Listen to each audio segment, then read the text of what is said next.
नमस्कार, मैं अशोक कुमार पांडे और स्वागत है आपका टीसीएच पर। अब एक चीज है जो बिना डरे आप कर सकते हैं। इस देश में मुसलमानों के खिलाफ जो भी बोलना चाहें वो आप बिना डरे हुए बोल सकते हैं, क्योंकि मुसलमानों के खिलाफ कितना भी सांप्रदायिक बयान कोई दे दे उस पर कोई कार्रवाई हो ऐसा दिखाई नहीं देता। मैं यूं ही ये बात नहीं कह रहा हूं। कल भारतीय जनता पार्टी की असम इकाई ने एक वीडियो जारी किया। एआई वीडियो है, जाहिर है एआई वीडियो जारी किया। वो वीडियो तो मैं अपने यहां नहीं चलाऊंगा, उसके कुछ फोटोग्राफ्स, स्क्रीनशॉट आप देख सकते हैं। सीधे सीधे मुसलमानों को निशाना बनाया गया है कि वोट अपना सोच समझ के कीजिए। कहीं मुसलमान आपको एयरपोर्ट पे ना दिख जाए, कहीं मुसलमान आपको खेल के मैदान में ना दिख जाए, कहीं मुसलमान कुछ काम धंधा करते हुए ना दिख जाए, इसलिए वोट जो है सोच समझ के कीजिए। अब आप याद कीजिए कि कुछ दिन पहले कांग्रेस के वीडियोस आए तो कितना तमाशा मचा था, लेकिन इन वीडियोस पर कोई तमाशा नहीं है, कोई कोर्ट इनका संज्ञान नहीं लेगा। कांग्रेस भी मुझे नहीं लगता कि इसको लेकर कोर्ट में जाएगी, इसको रुकवाने की बात करेगी। तो मुसलमानों के साथ आप कुछ भी कीजिए, कुछ भी कहिए, कोई भी वीडियो बनाइए, कितना भी अपमानजनक कीजिए, ये धीरे धीरे न्यू नॉर्मल बनाया जा रहा है। दिन रात हम देखते हैं, ट्विटर पर देखते हैं, फेसबुक पर देखते हैं, एक से एक आपत्तिजनक पोस्ट होती है, लेकिन वो पोस्ट हटाई नहीं जाती, उस पोस्ट पर कोई कार्रवाई नहीं होती। हाँ, इस देश में भ्रष्टाचार का सवाल उठा दीजिए तो जरूर कार्रवाई हो जाती है। लेकिन एक खबर ऐसी है जो थोड़ा सा सकून देने वाली है। हालांकि क्या होगा ये हम नहीं जानते, लेकिन पहला कदम जरूर उठाया गया है। सुप्रीम कोर्ट ने धर्मांतरण विरोधी जो कानून बन रहे हैं लगातार, उन पर यूपी, उत्तराखंड समेत कई राज्यों से जवाब मांगा है। दरअसल कोर्ट में कुछ लोग गए थे, जमीयत उलेमा हिंद और citizens for justice and peace जैसे कई संगठन गए थे, और उन्होंने कहा था कि जो धर्मांतरण कानून बनाए जा रहे हैं वो कहने के लिए तो ये है कि किसी भी धर्म से किसी भी धर्म में धर्मांतरण गलत है, लेकिन बेसिकली उसमें मुसलमानों को टारगेट किया जा रहा है। ये आरोप लगाकर जमीयत उलेमा हिंद और citizens for justice and peace के अलावा भी कई संगठन सुप्रीम कोर्ट के अंदर गए थे। उनका यह कहना था कि यह कानून जो है वो अलग अलग धर्मों से जुड़े हुए जो जोड़े हैं उनको परेशान करने का जरिया बन गए हैं, और इनका उपयोग करके धर्मांतरण करने का झूठा आरोप लगाकर निर्दोष लोगों को फंसाया जा रहा है। जमीयत उलेमा हिंद ने यह भी मांग की कि अलग अलग 6 हाई कोर्ट्स में जो केस चल रहे हैं वो सब एक साथ सुप्रीम कोर्ट में लाया जाए ताकि एक जैसा निर्णय हो सके।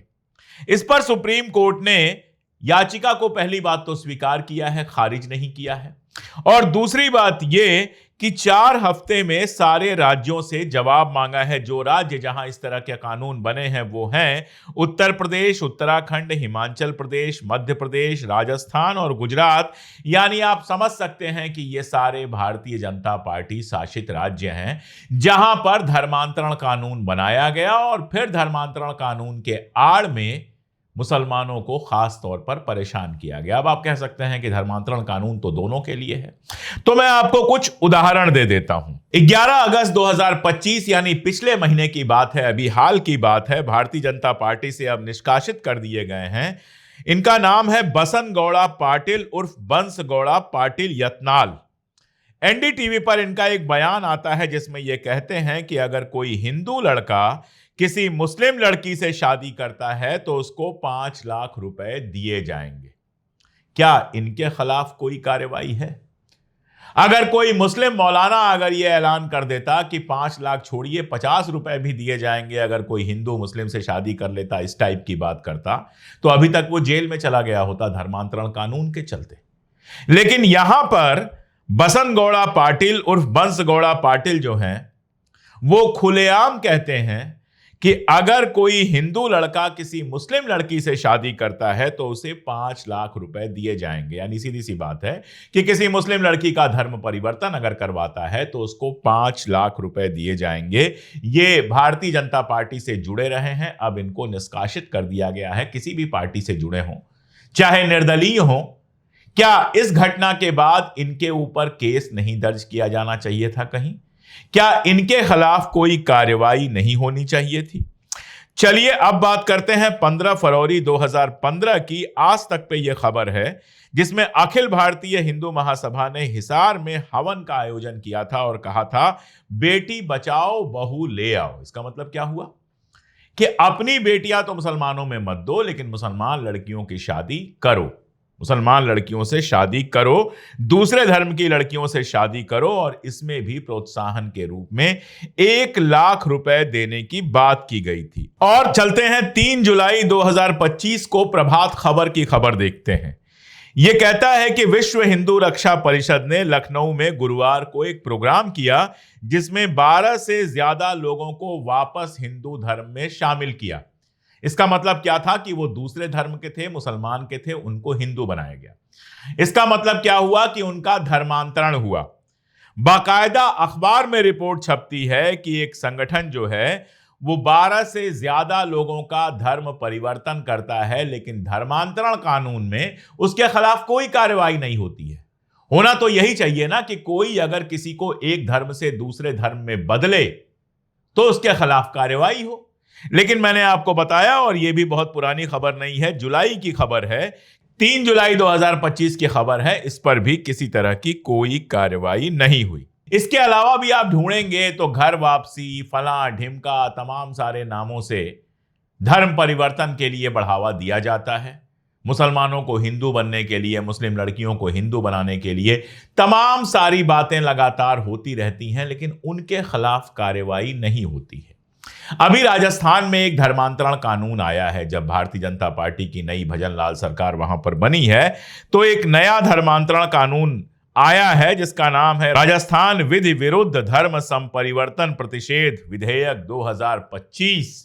इन्होंने 2 हिस्से में बांट दिया। नाम से ही एक विधि विरुद्ध है और एक विधि के साथ है, यानी एक कानूनी है और गैर कानूनी है। अब आप समझ सकते हैं कौन सा धर्म परिवर्तन कानूनी है और कौन सा धर्म परिवर्तन गैर कानूनी है। जब आप इसको डिटेल में पढ़ेंगे तो समझ में यह आता है कि दरअसल इसमें जो कुछ होगा, जितना इसमें कार्रवाइयां होंगी, वो बेसिकली तभी होंगी जब कोई हिंदू मुस्लिम में कन्वर्ट हो रहा है। उल्टे कन्वर्जन में कार्रवाई नहीं होगी।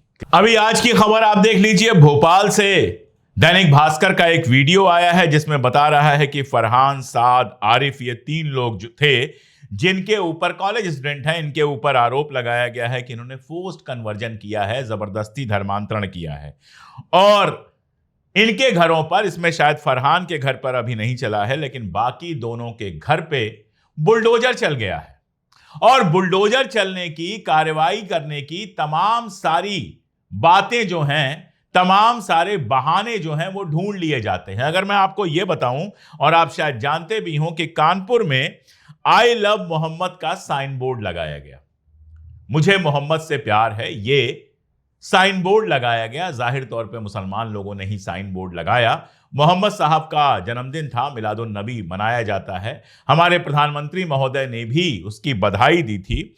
और इस आई लव मोहम्मद का जो साइन बोर्ड लगाया गया था, इसको पहले तो तोड़ फोड़ दिया गया।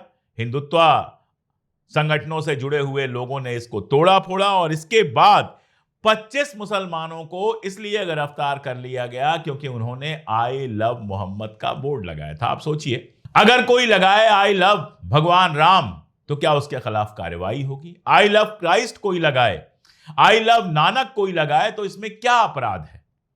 अगर कोई कहता है मुझे भगवान श्री राम से प्यार है, तो इसमें क्या अपराध है? अगर कोई हिंदू है, उसको भगवान श्री राम से प्यार हो सकता है, होना चाहिए। उसमें वो किसी और का अपमान तो कर नहीं रहा है। अगर वो अपराध नहीं है, अगर नानक से प्यार करना अपराध नहीं है, अगर क्राइस्ट से प्यार करना अपराध नहीं है, तो मोहम्मद साहब से प्यार करना अपराध कैसे हो गया? लेकिन मैं एक बात जरूर कह दूं, मैं इतिहास थोड़ा बहुत पढ़ता हूं, लिखता हूं। ये सब हालात देखकर मुझे एकदम से 1940-42 के बाद के हिंदुस्तान की याद आ रही है, जहां दिन रात हिंदू मुसलमान के नफरत के बीज बोए जा रहे थे।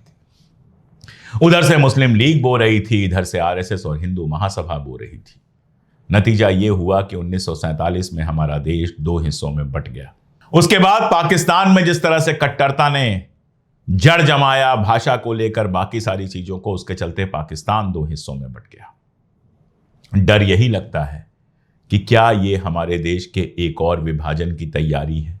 क्या हमारे देश के अंदर नागरिकों को नागरिकों से भिड़ा देने की तैयारी है? भयानक है ये। काश सरकारें इससे बच पाती।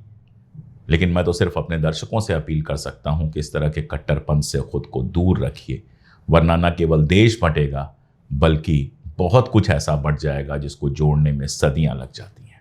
आज के लिए इतना ही। बहुत शुक्रिया।